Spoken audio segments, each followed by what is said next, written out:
খাগড়াছড়ির রামগড়ে পাহাড়ি নারী ধর্ষণের ঘটনায় জড়িতদের গ্রেফতার ও শাস্তির দাবিতে বিক্ষোভ মিছিল, সমাবেশ ও জেলা প্রশাসকের কার্যালয় ঘেরাও করেছে বিক্ষুব্ধ শিক্ষার্থীরা।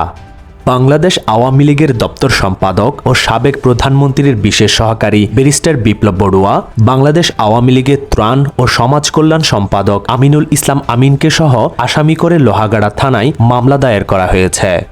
মহেশখালীর ধলঘাটা ইউপির চেয়ারম্যান ও উপজেলা আওয়ামী লীগ নেতা আহসান উল্লাহ বাচ্চুকে অস্ত্রসহ গ্রেফতার করেছে বাংলাদেশ নৌবাহিনী।